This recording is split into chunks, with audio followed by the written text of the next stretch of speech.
I'm Dusty and welcome back to my lab. Today I want to do a quick little video. I want to recap a little bit of what I talked about in my last video, make some corrections and clarifications, elaborate a little bit on that, and then kind of segue into a few more things that I want to talk about, one of which is just kind of figuring out what I want to do with the rest of the channel, and what my what my plan is, and then I'm going to get into a new idea that I want to share with you guys today. So first of all, corrections and clarifications on my last video. So we talked about, at the end of my last video, how we learn and how there's an electrical basis for it. In that video I talk about connections between neurons, and I talk about,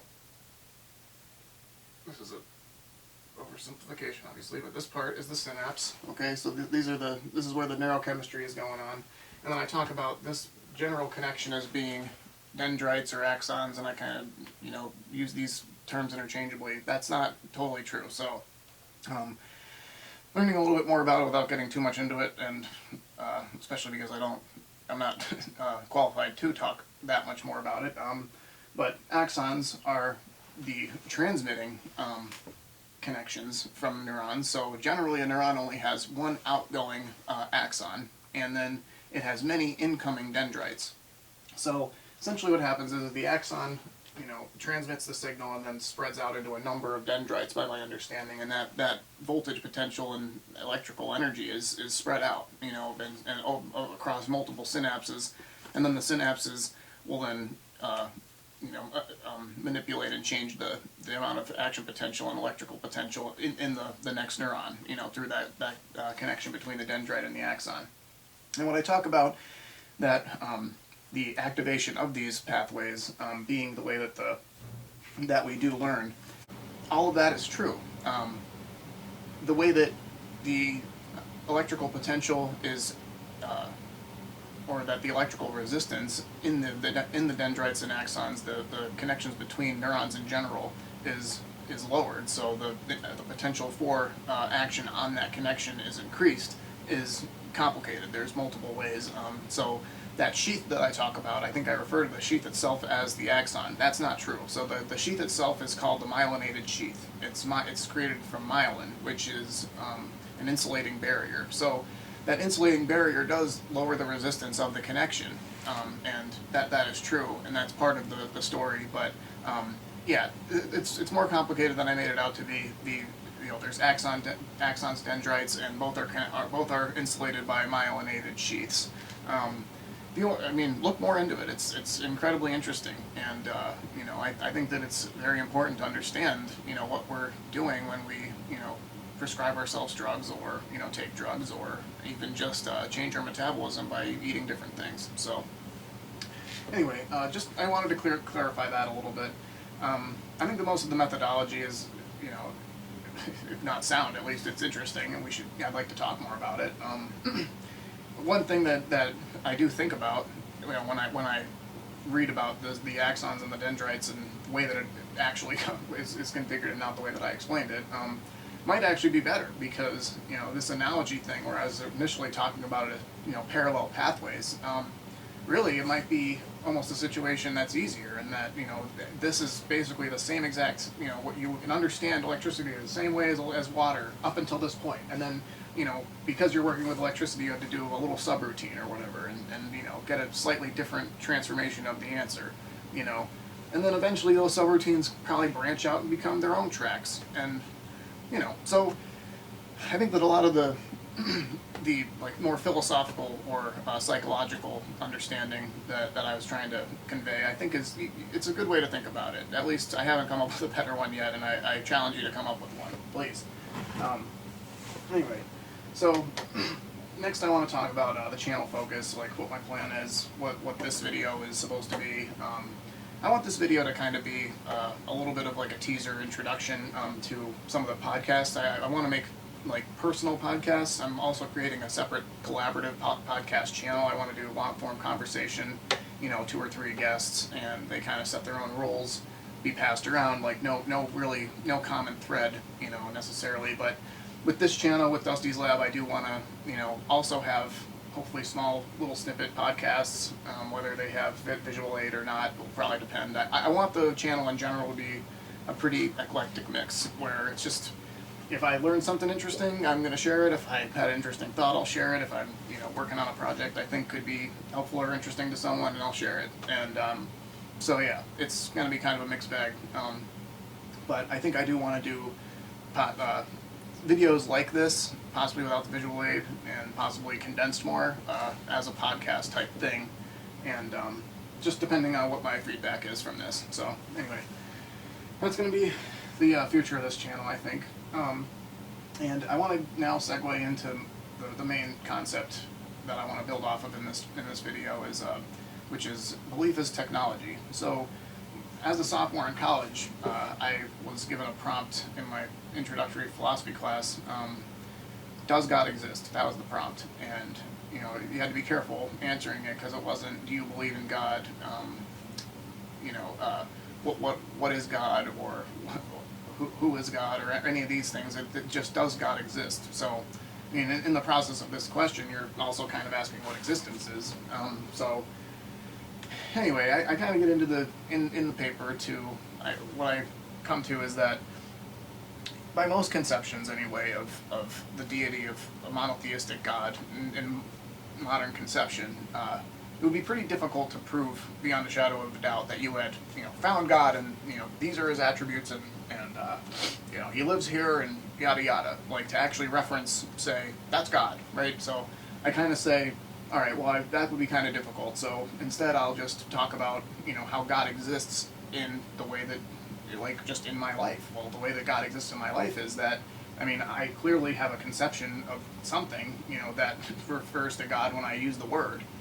It's hard to pin down exactly what that is, but other people do too. And the word God means a lot of different things to a lot of different people. But fundamentally, what I found is that, God as a belief has a lot of functional utility. And just to think about beliefs in general as having functional utility, I think is useful in general. So in the paper, I talk about how, a belief, I'm very computer-minded, a belief is kind of like a program, in that it's executed, and it's executed based on a set of inputs, and it spits out a number of outputs, and hopefully those outputs result in something useful. So if I have the belief that I can buy milk at the grocery store, and I look in my fridge and there's no milk there, then I go to the grocery store, hopefully that that belief program results in me getting some milk. The same kind of thing is true of God, and people get a lot of different things out of the concept of God, and there are different ways of believing and thinking of God. I mean, he's been around for a long, long time, so obviously he's got to have some usefulness. So, what's the point? So the point is that I think that we need to hash out the details of what it is that we believe, and what the utility or usefulness of those beliefs are, or is, whatever. And I think that we're simultaneously not seeing the forest through the trees and throwing the baby out with the bathwater a lot of times with the way that we think and communicate nowadays. So this is going to get messy. It might get a little rambly. So keeping this belief as technology in mind, I want to talk about what it means really to be human, and why I think that we have gotten ourselves into a lot of the problems that we find ourselves in right now. I think that one of the most fundamental human aspects is the ability to abstract, and in the process of abstraction, this abstraction ability is tied directly to tool making, and the ability to separate things in one's environment, or generalize them. The act of generalizing something is the act of abstracting it. So being able to generalize and categorize things, and then abstract them, and then eventually to the point of creating language, or before that even just a belief, right? Animals hold beliefs to some extent as well, which is interesting. I think, at least when you think about it this way, in that sense, a wrench or something is the most primordial form of that is the idea of the shape or the function of a wrench, and then that is then translated into a material object. the word wrench can be given to someone else. I can tell you wrench, and that can, evoke an imagery in your mind or a function, right? The most fundamental human ability is the ability to abstract and generalize and conceptualize, and then, the rest is just a kind of a fundamental building on top of that, whether it's language, belief, language, culture, society, government, these things, right? So the point, and where I want to go with that, is that we started with, a spear or a sharpened rock, and we've continued to abstract. We continue to abstract and abstract and abstract, and we have gotten so good at abstracting that we have incredible technology, and we can, push so many things out of our conscious awareness, in the pursuit of specific tasks and focus our energy. But in the process of that, I think, this is the fundamental human flaw, and also what makes us special, is that we have lost track of what it means to exist. We've lost track of what it means to just live in general, because we're constantly trying to abstract and conceptualize, ourselves and our own ego, because that's what this is. I mean, the only way to manipulate the environment is to separate oneself from it, and to create one's own ego. And we are living in such an ego-driven environment and society, and global situation right now. It's not even at the point where people are working in the best interest of their own families or their neighbors or their communities or of humanity at large. They barely even take care of themselves. I'm not trying to point the finger here, and that's actually going to be the end point of this video. The point is that if you look at all of this as being technology, and as technology being what humans do, we have built a broken system. We have built a broken technological system, and it's eaten into all of our institutions, and God is a good way to think about it, I think, because it's just the most blatant example where people have this, so many people have this feeling, and they grapple with their faith, and it's not that there's something wrong with them, that they're lazy or unfaithful. It's that the concept is just kind of unsound, and it's not that it's a bad concept. It's just that it's been distorted.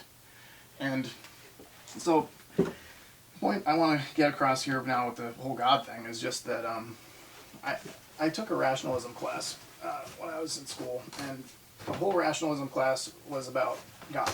And because a lot of older philosophers, for hundreds of years, they were in religious institutions, and religion ran, universities. And so, being human, they had a confirmation bias, a lot of them, and the ones who didn't had to pretend that they did, right? And so they tried to interpret things in terms of God, because God was what was true. And so, anyway, I'm going to use God as a language, as a tool. I'm going to use the word God as a tool to express some ideas, and then hopefully reference some ideas that you have floating around in your own mind, right? So, anyway, God is circled around in a number of different ways, by a number of different philosophers. Spinoza is a good one. I really like how he talks about it, and the conclusion that he seems to come to, at least from my perspective. But this also ties into the ontological argument, which I will touch on a little bit. How is it that a perfectly good and benevolent God can exist if there is evil and badness in the world? These questions are tied together. How can there be, how can God exist, and if he does exist, why does he allow badness, right?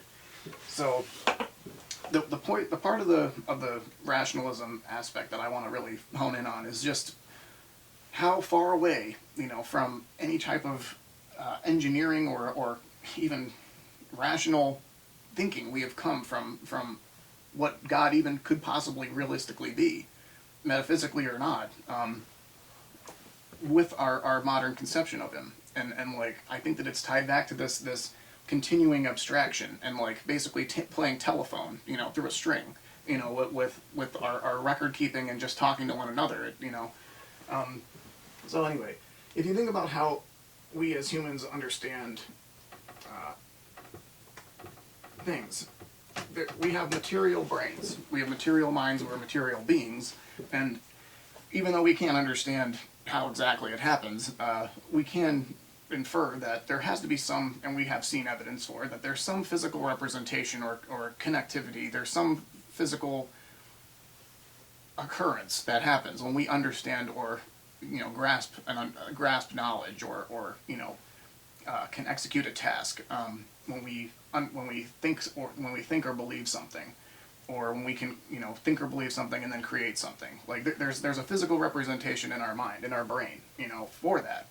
And you can get into duality and mind versus body and all that, but that's not really the point. The point is that from an engineering, science, rational, common sense perspective, if you wanted to understand something, you would need a system to in which it would be understandable in, right? And so this is your brain, and it understands something. It experiences something. It changes the configuration of what it is, and then it can, because of that, spit out an output, right?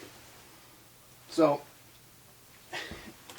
if we think about this, let's try and think about what the common traits of God are. Omniscient, omnipotent, ubiquitous, omnipresent. I don't know if I said that. He's everywhere. He knows everything. He's all-powerful, can do whatever. How is it, if we want to just think about the omniscient aspect or process, right? If he's omniscient, how can he be omniscient if he is separate from, this is you, how about, like, this is the world, like, this is the whole universe. How can he, somehow have a material, any type of understanding or omniscience or perspective of what's going on while being separate from it, right? How can he be in the state of having the attribute of something while also being separate from it? It's impossible. How can, and we get to this by understanding that, God is the concept of perfection. How can something, and in some sense, something that's perfect has all attributes?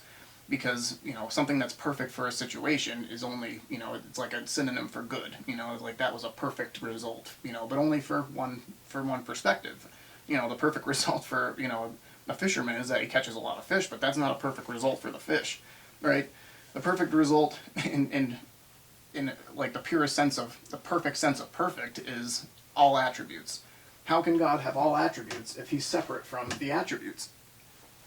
So, and I think that we can work backwards now. Like if we get the taste of that, right? We get the taste that how is it that God, and like maybe that triggers like a sense of unease in your mind, like that maybe that's like what makes you question or have questioned, like, why doesn't this make sense? Well, maybe that's part of why it doesn't make sense. In paganism, nature was God. These are our earlier forms of religion. They were more basic. And frankly, I mean, if you think about it from this perspective and think about how human beings and what the fundamental essential human aspect is, which is technology and abstraction and manipulation and control and ego and separation, it makes sense that our more basic conceptions of God would perhaps be closer to the truth, because we naturally, as human beings, stray from God while simultaneously becoming him, right? We become God because we create imperfect but beautiful things, but we, in the process, lose track of who he is. And I think that we've lost track of ourselves, because in the process, in the process of losing track of God, we've lost track of what it means to be human. So, thinking about this, I mean, what's the point? Well, I mean, the point is, I think that we have a broken system. I think that we, no matter how you split it, like, we're generally unhappy. Most people are unhappy. There are a few people who are egotistically driven and greed driven, and they're happy, but at the expense of everyone else. That's how I feel. And I feel like the system that we created, the capitalistic system, and I'm not trying to just completely shit on capitalism, because that's not the point. The point is, the system, whatever you want to call it, that we have right now, it incentivizes greed, self-interest, and paranoia, and hoarding of knowledge, these are the things that we're selecting for. These are the human attributes that we're going to breed into our society. I mean, whether it's, I don't know if it's going to be genetically bred in. You know, I mean, it stands to reason. It's worrisome, you know. Regardless, I mean, it's already showing. I mean, it's already forming our culture. It's forming our government. It's forming our regulation, and it's. I think that we're reaping we're reaping what we're sowing now, and I think that a few people, some people are you know, becoming aware of how dire this situation is. I mean, it is bad. I mean, if we look at humanity from the perspective of the Earth, we are like a parasitic, malignant tumor. We are not symbiotic. We destroy biodiversity, and like I said, we make beautiful things. You know, but we make finite, beautiful things, but they're beautiful to us, and at a large expense of natural beauty. And I mean, I don't know about you, but I find that we're just not as good at creating beautiful things as nature is. And not to say that we can't, you know, pursue and create beautiful things and become more beautiful ourselves. I'm not saying that. But what I am saying is that we can't sacrifice one for the other. That's not the right way to do it, you know. And I'm also saying that it's very possible to have our cake and eat it too. I mean, we are so incredibly advanced, and you know, I mean, we're so incredibly advanced that that's what's destroying us. We are so incredibly advanced that we can't see how far we've strayed, because we're too far within our own sophisticated matrix to see what we were. So anyway, these are just some thoughts. What kind of spurred this whole video was I watched the Lex Fridman, Eric Weinstein podcast, and Eric at one point at the end he says that, you know, good job on, you know, good for you, Lex, for, you know, continuing on when all the people or a lot of people around you are sloppy, weak, and lazy. Maybe I misunderstood him. I hope I did, but I don't think that that's what's going on at all, man. You know, I think that people are unmotivated and lack purpose for good reasons. You know, like, these are the reasons. The reasons are that we built a broken system and we can't see it, and we can't figure out what the problems are because we're too influenced by it. And I think that we just really need to communicate as much as we can, and we need to not feel like we can't, you know, we can't speak up, and we can't, you know, try to say what we want to say, and being too afraid. And I am driven to do this because I am in a unique situation where it isn't going to affect my career. It isn't going to affect my life, at least not in like a clear and present way that I can see. So I feel enabled, and so I want to enable others to hopefully, you know, follow in my footsteps, and to also just engage with me too, because that, you know, that's ideally what I want. So anyway, thank you, and if you enjoyed the video, if you learned something, or if I just spurred some interesting thoughts, like it, subscribe, hopefully, and share. Thanks.